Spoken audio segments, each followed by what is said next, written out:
Hello and welcome back to the Divide at Impera Medewi campaign, where last time we started a war with Saba over on the Arabian Peninsula. We took one of their settlements and then after a lot of manoeuvring managed to win a battle with them, although we didn't make much progress after that initial capture, still lots to do.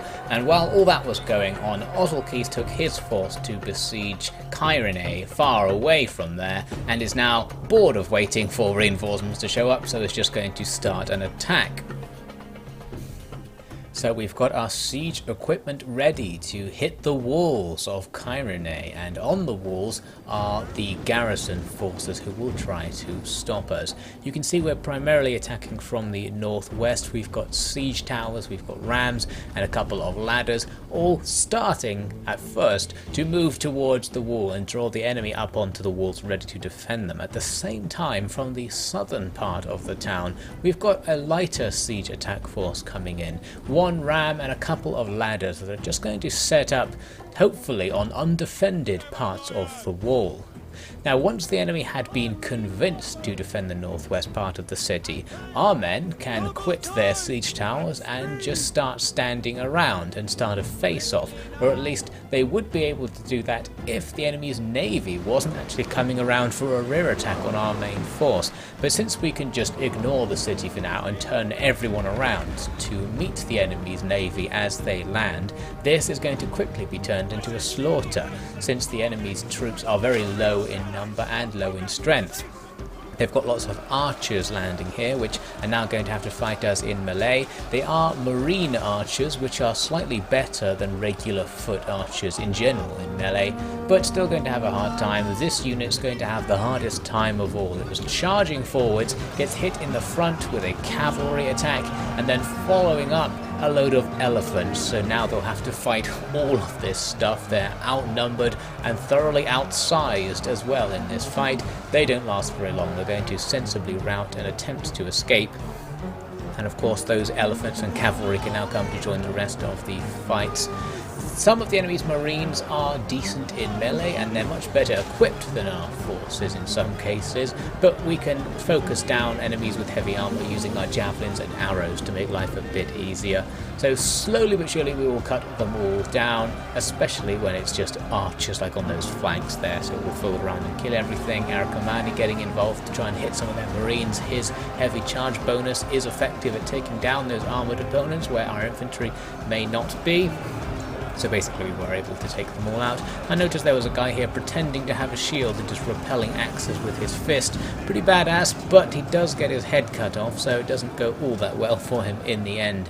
Now we need to rush away from the site of the battle actually as it comes to an end, because this tower on the tower ship is still firing at us. A curious thing about towers is that even when the crew abandons the ship, they just keep firing.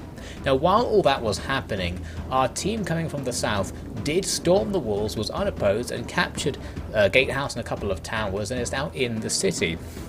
So that's all well and good. I expected the enemy to pull back a few units to come and fight us, but they didn't, so that's very helpful. I also noticed that for some reason the bodies of the men we lost to the enemy's towers were glowing until we came to look at them. Not sure what that was about.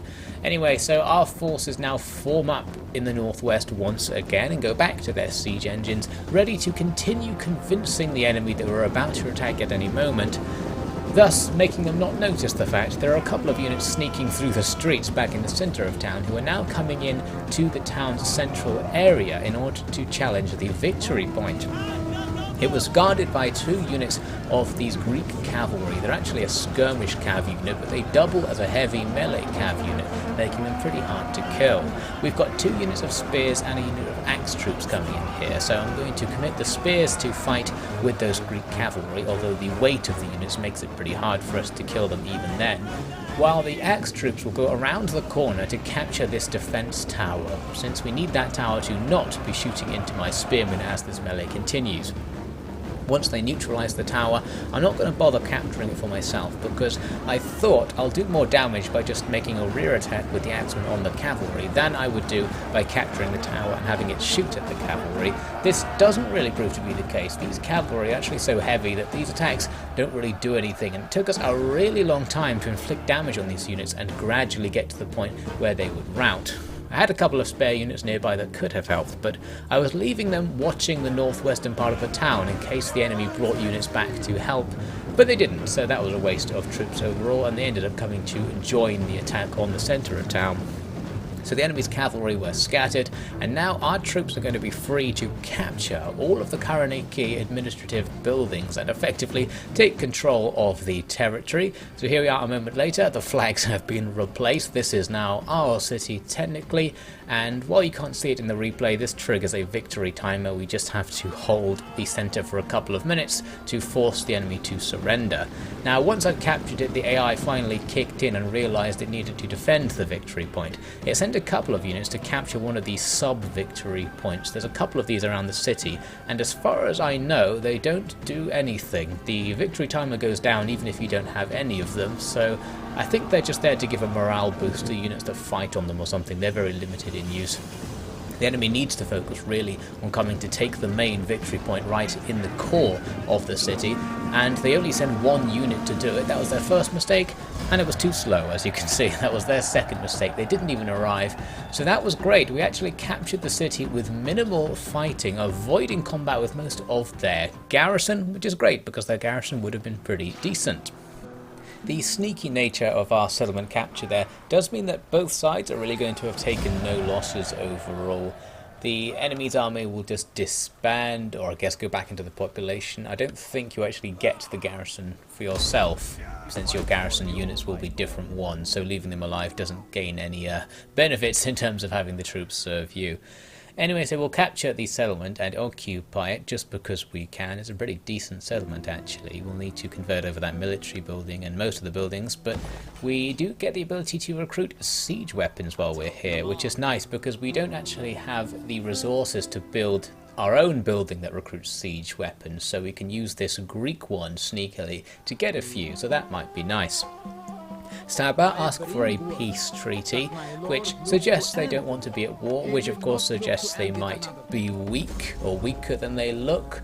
But I think it's just because they consider our empire to be big, and really the fact they're fighting just Arrakkamani means they still have an advantage in this conflict. We saw one of their forces rush forwards and then just disappear. They really are just doing this disappearing act, and as I advance I find it again. They're not in ambush stance. I don't know if this is just a trait of their faction or something. They're not visible until you're right in front of them. So once again it means we're just in their zone of control, and we actually have to at least challenge them to a battle. They've got some heavier troops this time, some of the Thuros swordsmen. This is the type of unit that Greek factions normally recruit. They must be available because of some of the reforms that happened earlier in the campaign. The rest of the army, nothing particularly special. But as I said, we do have to fight it because we're now in their zone of control. You can't move. What you can do is fortify and see if they'll attack you. In this case, I don't think they actually would, because as we'll see in a second, we have an advantage on the balance bar here. Quite a big advantage actually. I was surprised by that. I thought it looked a little bit more even than this is saying it is, although the auto-resolve wasn't going to give us anything decent, so we are going to have to fight this one ourselves. The balance bar may indeed be lying. Once we get into the fight, it becomes even, as you might expect. This fight is going to take place over a set of hills. I spent a very long time walking around the edge of the map so that I could be above the enemy, attacking them from behind their deployment zone here, and the enemy are shifting to face my downhill charge. They're going to get the fight started themselves by bringing some skirmishers just about into range of my men and firing up the hill at us. I had my skirmishers at the back and not properly in formation, so I didn't have a response to this at first, but we're not really going to get a skirmish going in this fight. It's going to be more advantageous to hit them with melee attacks using our downhill charge. We don't get the best hills in the end because we had to advance so far to reach them, but still better than nothing. And the enemy have very scrappy front lines, very messy looking, and they have lots of low quality spearmen who I'm hoping will be easy prey for my axe troops, even though they're not particularly good themselves. There's going to be a mixed bag along the front line with various different types of units fighting us at various points. Those camels shouldn't be too hard to take down, and lots of spears and archers getting drawn into the fight as well, which is great for us.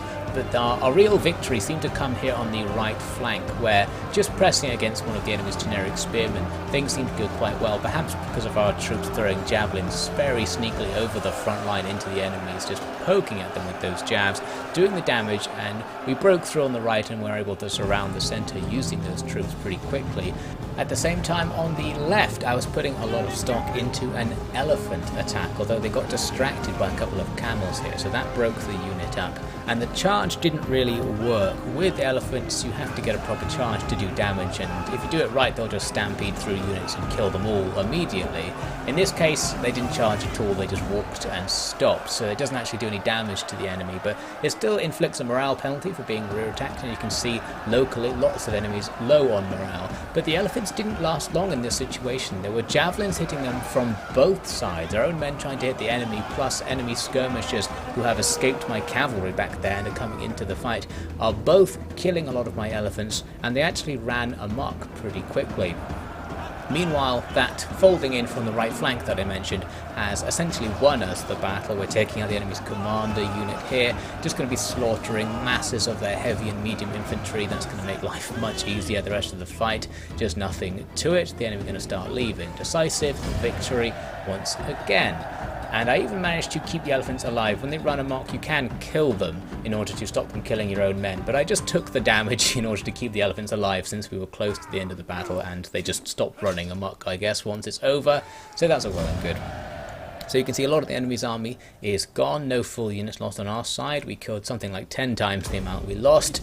Very good for just a straight up balanced field battle. It went better than expected even, and we can actually finish off the enemy by just moving forward a little bit more to kill the last couple of units that somehow survived there with no problems whatsoever. And this time there's no baggage train to sacrifice in the battle, so things are going to be much better in terms of balancing our losses. So now we've killed something like 2 full armies, or maybe 2.5 of Saba troops. However, we haven't made any actual progress, as you might note. We still need to advance and actually take their settlement. First, a little bit of a surprise. Saba had a navy that came to attack my navy, which itself had just been patrolling back where we landed, since I had nothing really to do with it. The enemy have a slight advantage here. They've got a couple more ships. We do have some undercrewed garrison ships coming in as well, but I'm not going to put much stock in that. I ended up retreating from this battle because there was no advantage to winning it, even if we did, and I didn't have faith in my own abilities as a naval leader to actually pull that off. We have the economic advantage though. We can just go away and come back with twice as many ships, so that's what we'll do if that fleet does become a problem. Now, while all that's been going on, we need something for Ozilkeys to do, so I just marched him south towards Orgula. This is just another random desert faction. They're diplomatically isolated, no one is friends with them, so that means we can just do whatever we want here. And taking their province would be good, their region, sorry, because it's part of the province of Libya, so it will help us control Kyrene up to the north. So once I declared war on them, I just did nothing. I would rather they come out of their town and fight me before I advance on the town, just to make life easier. But Saba are advancing on Arrakkamani. I actually put him in an ambush stance on the border in the hope that they would just go away and allow us to take the town. They saw through that plan, attacked us, I ran away, and this time they weren't so generous when it came to just letting us avoid hard battles. They are going to insist. So we've got 2 armies, or really about 1 3/4 armies here, attacking us. The balance bar's in their favour, but nothing special coming in on their side. Lots of the stuff we've been fighting already, so we really need to win this one by the looks of it. I got the battle started by moving up to try and get above the enemy, coming around on this small hill to overlook where they were forming up. Now I wanted to see if I could attack this first army before the second army really got into position, but it was so slow moving towards them in formation that the enemy's second army was all integrated into the enemy's position just as I arrived, so basically that did not work. And we're going to get a regular battle started, just going to have to face 2 armies at the same time, a gigantic line for us to face, and we're taking lots of ranged fire as we come in, so we have to rush to get melee started. Most of these melees aren't going to be too bad for us, lots of generic spear units to fight, but we're going to be under so much ranged fire the whole time that it's not exactly going to be one-sided. It was also pretty messy, the enemy's camel was running all over the place, breaking up our formation, so we don't get anything very neat looking on the left part of our line at least. In the centre a bit more normal, the enemy's numbers looking quite overwhelming. On the right is another absolute disaster, we've got a column of enemy troops just running into our back lines there. And our noble troops are being forced to just absorb 10 or so units worth of stuff being thrown at them. Not nice, although they are the units best equipped to do so because they have metal shields. Another unit is chasing off some of the enemy's camels here. Overall, these two noble units are going to have to hold the entire right flank against half an army or more's worth of troops that was coming around to our right, because we just don't have the troops to commit to it properly. So they can use their phalanx to give themselves a defensive bonus and they'll last much longer in combat because of that. So we'll just have to hope they can do their job. Now I was focusing on this battle on my left flank. The left's where we're going to try and break through, and things are already starting to work. Lots of skirmishers being brought into melee and cut down, which is nice, and I'm attacking with two more of our shielded phalanx units to come in and hit the enemy's general, who was distracted fighting some of my axemen. So I'm very eager to surround him with my spears and take him out, denying them some heavy cavalry and hopefully the general himself, and that worked pretty quickly. So we cleared up the left flank and had all these units now freed up to go and start engaging in the centre, if they could get over there in time at least. Just a couple of camels there in the background to finish off, but they're not going to be too much trouble. I tried with these camels to engage them with my javelin men, because when the javelin men run out of ammo they still carry a spear. I'm not sure if they count as a spear unit though, I can't remember, but we tried it nonetheless. Now Arrakkamani's getting to work, hitting the back of the enemy's lines, not really doing anything because the enemy have lots of heavy infantry with good morale and training, so just hitting them with small units of cavalry doesn't do all that much. And we need to do something, because you can see they are starting to win on these front lines. We're getting ground down by the enemy's sheer numbers. I did have two units of reserves though, so they're going to come in pretty handy, and this one got a very nice rear attack on this awkwardly positioned enemy general's unit, the spear unit that was kind of facing into our rear and was completely outflanked on all sides, and the only side it wasn't fighting on was its front. A very awkward position for them, and they're not going to last long as we just overwhelm them. So plenty of folding power for us, but the enemy have this one unit in a kind of crescent formation that's stopping my movement orders going through, because I was telling my guys to just walk behind the enemy and they got stuck on this really thin line of enemy soldiers. So it didn't go as quickly as I would have wanted it to, but we'll sort that out soon enough. And Arrakkamani still trying to get rid of enemy units. Here he was more successful, hitting a spear unit that was already wavering, and that's going to cause them to rout. I'm trying to get him out of this melee, but he ended up going a little bit deeper into it before leaving. Now he's got the idea, but strangely, as he left, he kind of collided with this skirmish cavalry, and both sides just lost loads of stuff in that collision. I don't know exactly what happened, but maybe the enemy threw a javelin really quickly at the last second. I wouldn't expect our heavier units to get taken down so easily by the skirmish cav in melee, but they do pretty well. We do manage to kill them in the end, and Arrakkamani doesn't die in this engagement, so that's what really matters, and we can continue on bringing more and more units around to the back. I did also deploy my elephants over here to try and help out on the right flank. That didn't really do anything. I couldn't get the stampedes going, and they were taken out since most of the enemy are spearmen. And our men still doing a good job of distracting the enemy. They don't look like they're particularly committed to this fight, but they are keeping the enemy in position, so our right flank hasn't buckled under the pressure, and that's nice. So we're just going to finish off the enemy's centre while that delay continues. We've got so much stuff now coming around behind their centre that really most of our army is rear attacking the enemy at this point. We could be putting more effort in by the looks of things, many of our men not really making contact with the enemy or just making contact on the edge of their units. A little bit of a mess, or a big mess really, but it's doing the job. Enemy units starting to rout, freeing up more of our stuff to hit them, but the real decisive blow, as you might expect, is going to come from the baggage train. I wanted to see what happened if you just charged the baggage train into the back of some enemies, because most of the baggage train's horses don't have anyone on them. So I wondered whether they could still kill enemies, and the answer is they somehow can. They basically fight as if they were riders. You can see the enemy trying to dodge the blows of the invisible riders. This must have been very disheartening for the enemy to have invisible warriors attacking them, and it appears to do the job. It does rout those units. and as they go, it's going to spell doom for the rest of their army. They don't really have anything left now. They'll start to rout due to army losses. A close victory in the end. The enemy had a strong presence on the balance bar right up to the very end. We did take a lot of casualties fighting on those front lines there.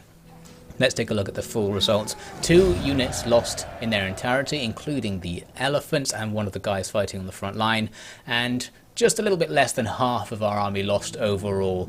Hefty casualties indeed, but nothing in comparison to what the enemy lost. They lost pretty much all of both of the armies in that fight, so in terms of an exchange, it was great, and we are in our own territory. So we'll get some replenishment after this battle and end up looking a tiny bit stronger than we did just there. And to finish off this little point, I did of course move forwards and annihilate all the survivors from the battle. They did not run away for whatever reason, and we'll take them both. So that is good. The question after all this is, can we make something of it? The Saba have been severely weakened. Our force, while damaged, is still good to go, and there's a city in front of us. We'll look into taking it next time.